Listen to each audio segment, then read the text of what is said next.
भला हुआ मेरी माला टूट गई, मैं राम भजन से छूटी। भला हुआ मेरी माला टूट गई, मैं राम भजन से छूटी। मेरे सिर से टली बला, भला हुआ मेरी माला टूट गई, मैं राम भजन से छूटी। मैं राम भजन से छूटी। नमस्कार मेरे प्यारे भाइयों, मेरे परमात्मा के प्यारे जीव हंसों। मैं हमेशा मालिक से यही दुआ करूंगा कि आप सब मेरे भाइयों का विवेक पहले से ज्यादा और ज्यादा और ज्यादा से ज्यादा बढ़ता ही जाए। बस मेरे दिल की यही अरदास है कि ऐसी कोई चीज ना रहे जो आपको समझ ना आए। हर चीज आपको बिल्कुल क्रिस्टल क्लियर होती जाए। बस यही चाहूंगा मैं, यही अरदास करूंगा उस बंदी छोड़ से, उस परमपिता परमात्मा से कि वो आपके विवेक शक्ति में बढ़ोतरी करता ही जाए और ऐसा कोई भी अज्ञान ना रहे इस दुनिया में जो आपको 1% भी भ्रमित कर पाए। कुछ ना रहे ऐसा। आपका ये भाई आपकी पूरी मदद करने के लिए तैयार है।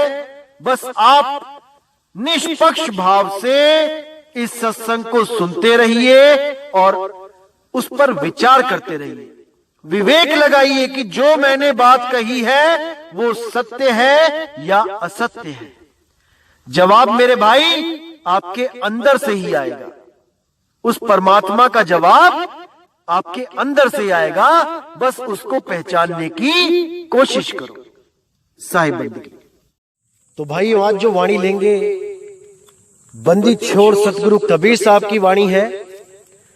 और इस वाणी को समझने के बाद आपके हर सवाल का जवाब मिल जाएगा। सारे भ्रम खत्म हो जाएंगे। एक सही दिशा में आपका विवेक काम करने लग जाएगा। तो कौन सी वाणी है आज हम जो लेंगे? आपा चीने भरम न साई, ये कबीर साहब की वाणी है। तो क्या कहती है वाणी? दया करी गुरु युक्ति बताई, आपा चीने भरम न साई। यानी गुरुदेव ने दया करके वो युक्ति मुझे बता दी, वो भेद मुझे बता दिया, वो सिमरन का तरीका, वो विधि मुझे बता दी और मैं इस प्रकृति मंडल से न्यारा होके उस शब्द की साधना करने लगा। जोश प्रकृति से सर्वथा न्यारा ही है। वो प्रकृति से भाई न्यारा ही है और वो यहीं पर बैठे बैठे घर में ही उसको आप ध्या सकते हैं, उसका सिमरन कर सकते हैं। किसी रूहानी मंडलों पे जाके, किसी भूमियों पे चढ़ के वहां कुछ नहीं मिलने वाला भाई। जो मिलेगा यही मिलेगा। घर ही में घर दिखावे, सो सतगुरु मोहे भावे। तो इसी घर में, इसी शरीर में बैठे बैठे आपको उस आत्म ज्ञान को प्राप्त करना है, उस निज नाम को प्राप्त करना है, जिससे आप अपने आप को चीन सकते हो कि आप क्या हो असल में। तो कहते हैं आपा चीने त्रिभुवन सूझे, गुरु प्रताप काल से छूटे। यानी जब आपने अपने आप को सूझ लिया, अपने आप को जान लिया, तो त्रिभुवन भी सूझने लग जाएगा। तीन लोग भी आपको पता लग जाएगा कि क्या होते हैं और 3 लोक को छोड़ते हुए आपने करना क्या है। एक एक चीज आपको क्लियर हो जाएगी। ये सुरती इन 3 लोक से हटा के सीधे उस शब्द में लगा देनी है। बस उसी को मुक्ति कहते हैं भाई। और कोई जंतर मंतर तंत्र नित्य नेम व्रत इन पाखंडों से मुक्ति नहीं मिलती। मुक्ति केवल अपने आप को चीन के मिलती है। जब ये आत्म ज्ञान परमात्मा के द्वारा बताया जाता है तब ये जीव अपने निज स्वरूप अपने आत्म स्वरूप को प्राप्त करता है। अब कहते हैं बाहर न भटको रे मन भाई, पाप पुण्य को बीज नसाई। पाप पुण्य दोनों कसबाती, जन्म जन्म इन जारी छाती। अब साहिब कह रहे हैं कि रे मन बाहर मत भटक। बाहर जो भी दिख रहा है वो माया है, वो बदलता है, वो नाशवान है। अगर बाहर सुरत लगाएगा तो भ्रमित होके 84 में जाएगा। सुरत कहां लगानी है? केवल और केवल शब्द में सुरत लगानी है। अरे सुरत समाए शब्द में, वाह को काल ना खाए। तो क्या करना है कि पाप पुण्य का बीज नाश कर देना है। जितने भी कर्म करने हैं उसमें ये आस नहीं लगानी है कि मैं कोई पुण्य कर रहा हूं इसका मुझे फल चाहिए। पाप तो वैसे भी नहीं करने हैं। तो इन दोनों से ही मुक्त हो जाना है, इन दोनों से ही आशा मुक्त हो जाना है। काम कसाई क्रोध चंडाला, आशा बैरिन तृष्णा काला। लोभ डोमरो निद्रा डारा, मनसा चोर दिया दुख भारा। कनक कामनी कलहक भांडो, इन ठगनी ने सब जग डांडो। कैसे छूटे मोह के फंदा, कैसे पावे खिजमत बंदा। अब ये लोभ, निद्रा, ये क्रोध, काम, इन सब में ही जीव को ऐसा उलझाया गया है कि कोई भी नहीं बच सकता। जब तक शब्द गुरु की दया नहीं हो गई एक भी जीव नहीं बच सकता। अब कहते कैसे भंवर कमल को पावे, कैसे जग जंजाल नसावे। कौन सा भंवरा कौन सा कमल, इस पे विवेक लगाना है मेरे भाई। कैसे भंवर कमल को पावे, भंवर रूपी सुरती इस संसार में फूल फूल पे बैठती हुई भटक रही है। और कौन से कमल को पावे? सुरती कमल को, उस अष्टम चक्र को।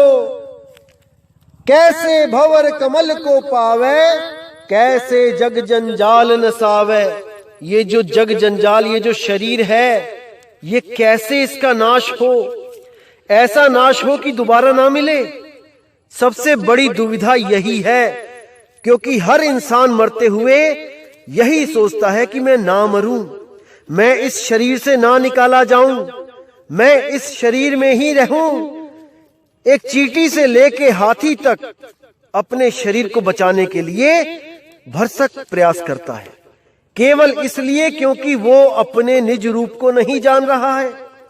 वो इस मिट्टी के भांडे को ही अपना असली रूप समझ रहा है और सोच रहा है कि अगर ये नष्ट हो गया तो मैं नष्ट हो जाऊंगा, मैं मर जाऊंगा।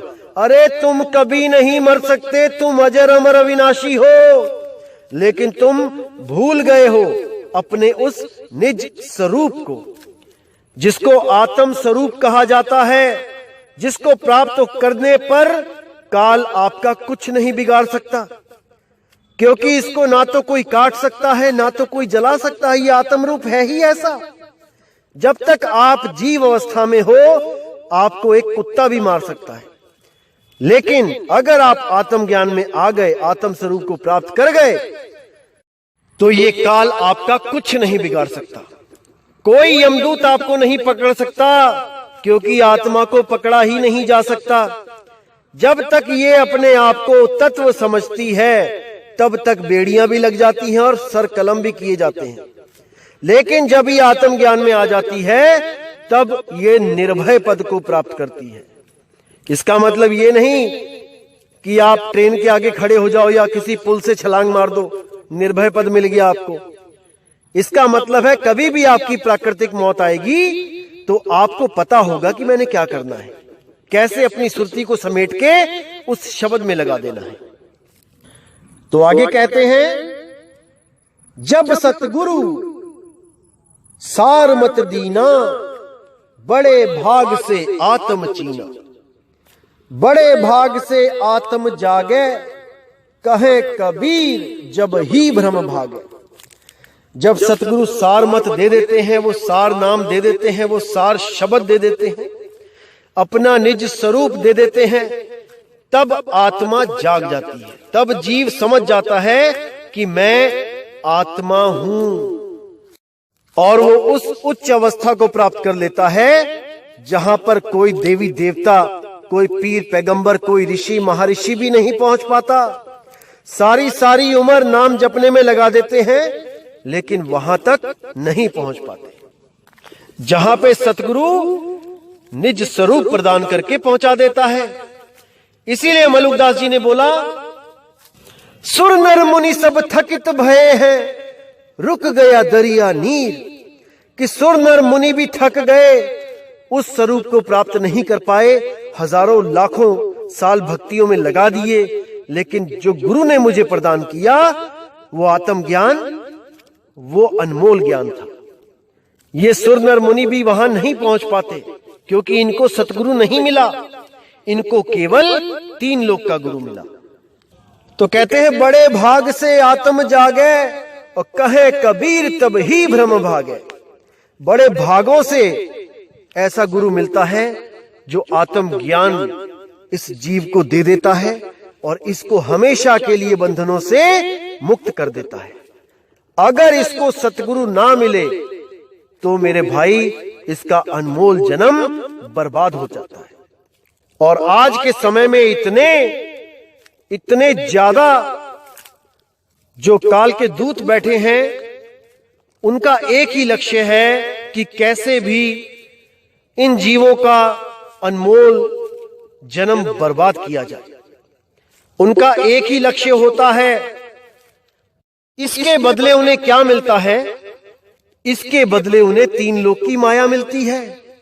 बड़े बड़े आश्रम, बड़े बड़े मंदिर, बड़े बड़े खजाने भर जाते हैं, केवल इसीलिए कि जीव को उलझाओ।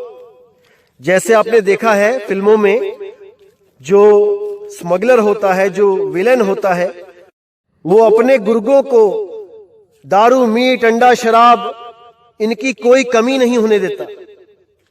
इसी प्रकार काल भगवान भी, जो उसके काल दूत जो इस दुनिया में गुरु बन के बैठे हैं, उनको भी किसी चीज की कमी नहीं रहने देता।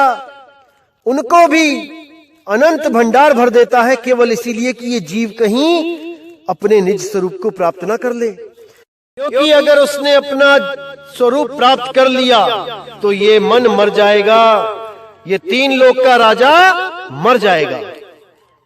इसलिए इसने भरमाने के लिए ऐसे ऐसे गुरुओं को इस कलयुग में भेज रखा है।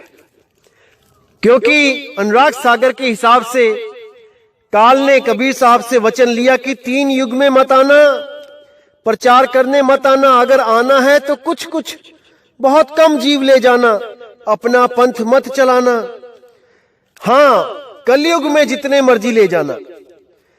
तो कबीर साहब ने कहा कि मुझे पता है कि तूने ऐसा क्यों वचन लिया है। 3 युग में तू बहुत भरमाएगा जीवों को, तरह तरह के अवतारों में उलझाएगा, लोगों को मारेगा, फिर अपना ही एक रूप अवतार बना के अपनी ही आस लगवाएगा, भक्षक को रक्षक कहलवा के उससे प्रेम करवाएगा, और कलयुग में पाप बढ़ाएगा, व्यभिचार बढ़ाएगा, नशे बढ़ाएगा, ताकि कम से कम जीव सत्य को जान पाए, सत्य के साथ जुड़ पाए।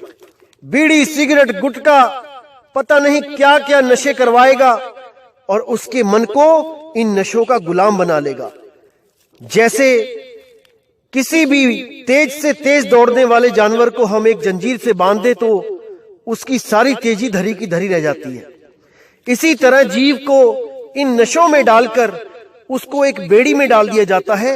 एक 10 ग्राम की बीड़ी, एक 10 ग्राम की बीड़ी 80 किलो के शरीर को उठा के उस दुकान तक पहुंचा देती है। कितना बड़ा बंधन है, लेकिन इसको कोई समझ नहीं रहा है। इसको भाइयों जब तक नहीं समझोगे इन बंधनों को, आप मुक्त नहीं हो पाओगे। सबसे पहले तो अपना तन शुद्ध कर लो। कोई मीट मांस अंडा दारू बीड़ी जर्दा गुटखा खैनी कुछ नहीं खाना है। पहले इस तन को शुद्ध करो, उसके बाद गुरु से नाम लो और इस मन को शुद्ध करो और अपना आत्मज्ञान प्राप्त करो। इस मन पे पूरी नजर रखनी है। ये कहां कहां पे आपको फंसा रहा है, पूरी नजर रखनी है। और देखना मेरे भाई, जिस दिन से आपने इस पर नजर रखनी शुरू कर दी कि ये क्या सोच रहा है, क्या ख्याल पैदा कर रहा है, अच्छा कर रहा है कि बुरा कर रहा है, आपने ये निर्णय लेना शुरू कर दिया, तो मेरे भाई आप समझो कि इसकी गुलामी से बाहर हो। अगर आपने इसको पकड़ना सीख लिया, नहीं तो ये आपको ऐसे ऐसे भरमाएगा कि आप संभल नहीं पाओगे। तो इसीलिए दोस्तों, जो आत्म ज्ञान है, बिना उसको प्राप्त किए इस मन से नहीं जीता जा सकता। कोई नहीं जीत सकता। इससे वही जीत सकता है जो भेदी गुरु से आत्मज्ञान को प्राप्त कर ले।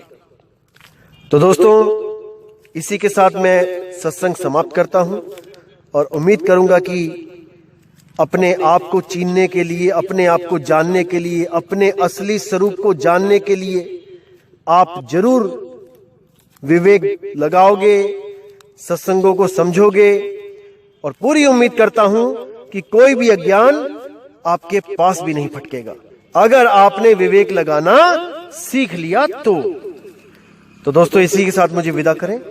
जय गुरु बंदी छोड़ वैराग साहिब, जय गुरु बंदी छोड़ साधु शरण साहिब, जय गुरु बंदी छोड़ बाबा मदन साहिब, जय जय सतगुरु बंदी छोड़ सतगुरु सत्य कबीर साहिब की सदा ही जय हो, सदा ही जय हो मेरे मालिक की साहिब बंदगी सतनाम।